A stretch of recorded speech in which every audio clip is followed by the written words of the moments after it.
kill me. Die now. I am no man. Every fan of this trilogy knows the line. The most feared creature in Middle-earth dies in one sentence. The films sell it as a twist she invents on the spot, a clever line under a raised mace. Tolkien wrote it as the final clause of a sentence passed 1,044 years earlier by an elf lord the films never name, at a battle the films never show. Far off yet is his doom, and not by the hand of man will he fall. That sentence sat in the world for over a millennium, half forgotten, while the Witch King built an entire military career on the belief that it made him untouchable. By the end of this video, you'll know the exact year that prophecy was spoken, the exact day it was carried out, and the fact that the Witch King personally armed the hand that killed him, centuries before that hand was ever born. This is the longest game Tolkien ever ran, and the movies only show you the final move. The Witch King spends the first act of his career in the north, not Mordor. He arrives in Angmar around the year 1300 of the Third Age and spends the next 6 centuries grinding down the kingdom of Arnor, county by county. In 1974, he finally takes the capital, Fornost, and drives the last of its people over the River Lune. Gondor answers. A fleet arrives from the south under Éowyn, allied with the elves of Lindon under Círdan, and the combined army marches out to break Angmar for good. The battle is fought on the plain between the Lake of Nainuil and the North Downs, and it goes badly for the Witch King from the start. His forces are already collapsing when the full weight of the cavalry closes around them. He runs. Éowyn's riders are closing in on him near the safety of Carn Dûm when, out of nowhere, the Witch King turns and reappears, and Tolkien makes the moment genuinely frightening. But it is said that when all was lost, suddenly the Witch King himself appeared, black-robed and black-masked upon a black horse. Éowyn would have withstood him, but his horse could not endure that onset, and it swerved and bore him far away before he could master it. Then the Witch King laughed, and none that heard it ever forgot the horror of that cry. He is laughing at Gondor's own captain, mid-battle, watching him get thrown from his horse, and then Glorfindel arrives and the laughter stops. The Witch King flees into the dark and vanishes. Éowyn wants to chase him down and finish it. Glorfindel refuses and instead says something that nobody in the room understands the weight of yet. Éowyn now rode back, but Glorfindel, looking into the gathering dark, said, "Do not pursue him. He will not return to this land. Far off yet is his doom, and not by the hand of man will he fall."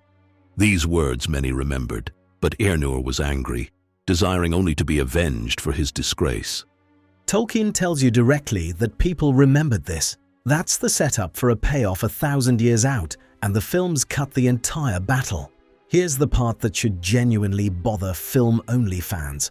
The elf who speaks this prophecy is not a background character. He's already on screen. Glorfindel is the rider who saves Frodo at the Ford of Bruinen in the book, the role the films hand entirely to Arwen. Gandalf later describes exactly who Frodo saw that day. "I thought that I saw a white figure that shone and did not grow dim like the others. Was that Glorfindel then?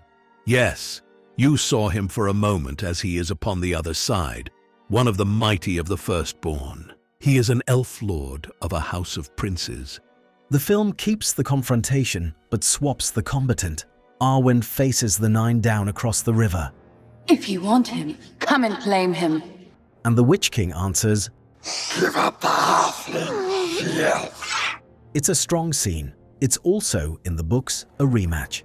Tolkien's own drafts note that at the real ford, the Witch King was one of only 3 riders who dared enter the water at all, chasing the lure of the ring straight into it, while Glorfindel and Aragorn drove the rest of the 9 in by force. The Witch King had already run from Glorfindel once, 1,000 years earlier at Fornost. He runs from him again at the ford. Same elf. 2 different centuries. Not by the hand of man is not a warning to the Witch King. It's the best insurance policy in Middle-earth, and he treats it that way. Move forward to the year 2043. Éowyn receives the crown of Gondor, and the Witch King, now ruling as Lord of Minas Morgul, sends him a personal challenge to single combat, mocking him for never facing him directly in the north. The steward Mardil talks the king down. 7 years later, the challenge comes again, sharper this time, taunting Éowyn's age on top of his youth. This time, nobody can stop him. Éowen had held the crown only 7 years when the Lord of Morgul repeated his challenge, taunting the king that to the faint heart of his youth he had now added the weakness of age. Then Mardil could no longer restrain him, and he rode with a small escort of knights to the gate of Minas Morgul. None of that riding were ever heard of again. Éowen simply disappears. Gondor never crowns another king until Aragorn. 969 years later, every scene of Denethor ruling as steward, refusing to light the beacons, resenting Aragorn's claim, all of it traces back to one Nazgul baiting one king into a fight he was told he couldn't lose. The film gives the Witch King a single boastful line on the Pelennor: "No man can kill me." In the books, that isn't bravado, it's a citation. He's quoting a source, and the source is real. This is where the plan turns against its own author, and Tolkien builds it in 3 separate pieces set centuries apart. Piece 1 is the blade. In the Barrow Downs, Tom Bombadil pulls ancient daggers from a looted grave and hands one to each hobbit. For each of the hobbits he chose a dagger, long, leaf-shaped and keen, of marvelous workmanship. Then he told them that these blades were forged many long years ago by men of Westernesse. They were foes of the Dark Lord, but they were overcome by the evil king of Khan-Dûm in the land of Angmar. The evil king of Khan-Dûm is the Witch King. These blades were purpose-built to kill him in a war he personally won. The barrow they come from is a war grave from that exact conflict. Appendix A records that the mound may be the tomb of the last Prince of Cardolan, killed in the year 1409 in the same campaign that made the Witch King's name. Piece 2 is Stranger. Unfinished Tales confirms that the evil spirits haunting that graveyard didn't wander in on their own. He had known something of the country long ago in his wars with the Dúnedain, and especially of the Tirngorthad of Cardolan, now the Barrow Downs, whose evil wights had been sent there by himself. The Witch King staffed the Barrow Downs himself centuries before the War of the Ring, and in 3018, hunting for the ring, he personally revisits the mounds and rouses the wights again. Weeks before 4 hobbits wander in and walk out armed, he is, without knowing it, restocking the armory that kills him. Piece 3 is Éowyn, and Tolkien builds her independently of the prophecy entirely. She's already declaring herself before anyone connects the dots. The women of this country learned long ago. Those without swords can still die upon them. I fear neither death nor pain. A cage, to stay behind bars until use and old age accept them. Denied a place in the battle line, she disguises herself and rides anyway. Ride with me. Merry ends up on her saddle, terrified, and she promises him the opposite. Whatever happens, stay with me. I'll look after you. A blade built to kill him. A graveyard he stocked himself. A woman and a hobbit he has no framework for recognizing as a threat, because his prophecy only warned him about one kind of hand. Theoden falls on the Pelennor. The Witch King turns his fell beast on the king's body. Feast on his flesh. Éowyn stands over her fallen king and refuses to move. Do not come between the Nazgul and his prey. She kills the fell beast. The Witch King rises out of the wreckage and shatters her shield, and this is the moment the film compresses into one line. But in the book, the exchange is longer and it plays out like a legal argument. He states his terms plainly. "Hinder me? Thou fool! No living man may hinder me." Then Merry heard of all sounds in that hour the strangest.